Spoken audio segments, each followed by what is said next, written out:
everyone, Gina here from orchidandopal.com, and this is going to be a quick video just to let you know about a beading challenge that Eureka Crystal Beads asked if I would like to participate in, called the Midwinter Beading Challenge. They run these challenges from time to time, and there is a brief application process in order to participate. And the winner is supposed to receive a $25 gift card to Eureka Crystal Beads. Now, I will let you know if I happen to win. I do plan to host a giveaway, and I will be raffling that off to one of you other wonderful beaders to get your hands on some fun products. This is a totally random assortment of things. I had no idea what would be coming in the package, but we definitely have a cohesive color palette to go along with this wintry theme, with some gray and different shades of blue, some teal. And the whole point is to apparently see what you can come up with using as many of the beads and components that we're looking at here. So it needs to be one particular design or set, and from what I understand, you can incorporate beads from your stash in addition to these. And then the finished design is due to Eureka Crystal Beads by February 18th. I'll be coming back, I believe, to share a video update about what I ended up making around that time, so be on the lookout. And down below the video, I'm going to leave a link to the landing page where you can find out more about this contest. The entries did close on this one on the 21st, which was before I even got my hands on the beads, so I wasn't able to share more about this one before that entry closed, but I believe it's me and Stephanie from Bronze Pony, who I think has every right to win the contest, and a few other, I'm sure, very talented jewelry artists that I haven't been made aware of, but I'm sure more will come out about that.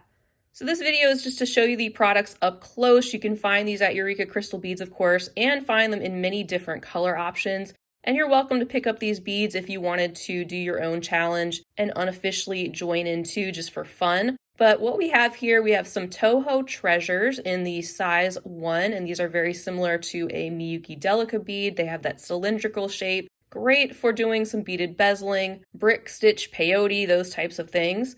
And we also have a container of Toho 15-0 Charlottes. Those have a cut in one side of the bead, so depending on which way you're looking at the bead, they add a little bit of extra sparkle because of that reflective surface, so that's just something interesting. It'll also be great to incorporate into bead weaving and bezeling, and maybe even for use in bezeling around this gorgeous Krakowski crystal octagonal stone. So that is definitely going to be a focal in whatever I create for sure. Although I'll tell you right now, I have no idea what it's going to look like.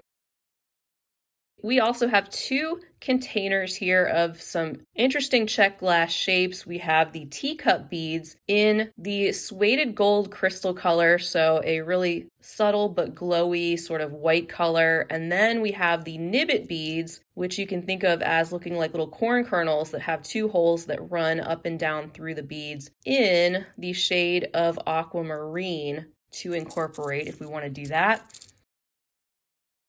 They've also included 2 strands of 3mm check fire polish beads in metallic blue suede and a very sparkly crystal rondelle strand. These appear to be about 3x2mm, and they have a lovely AB type of coating, giving us the rainbow sparkle over top of the gray.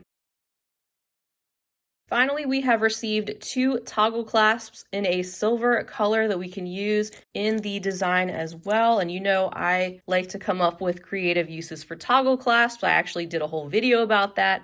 So we'll see if I use those in a different way other than as a standard clasp. Who knows? I don't know if any of you all are familiar with the cooking show called Chopped that was out probably, like 10 years ago now. But I used to love watching cooking shows, including that one in particular, because the chefs were actually given like a basket of completely random and sometimes crazy ingredients, and they had to cook an entire dish using as much as possible. So that concept kind of reminds me of this. Like, here, take this basket of beads and components you weren't expecting and turn them into something. But fortunately, that's actually one of my very favorite things to do. It reminds me of getting subscription boxes and things. And most of you know that's something that really inspires me. So stay tuned for an update around February 18th, where I will show you what I ended up making. Check down below once again for the link to the landing page on Eureka Crystal Beads to find out a little bit more about this Midwinter beading challenge. Keep your eyes peeled at Eureka Crystal Beads on their website, in their newsletter, and maybe even on their Facebook group for information on future beading challenges if you want to go ahead and enter something like this, because it's always fun to see what different things can be created from the same few materials. Everybody's so creative.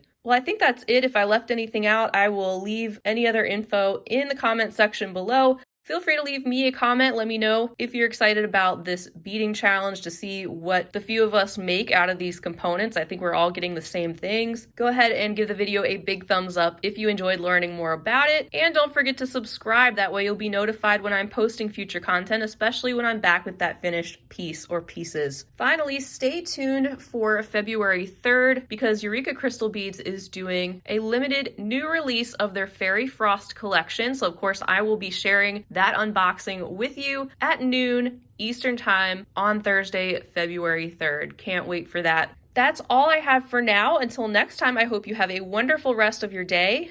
And as always, happy beading.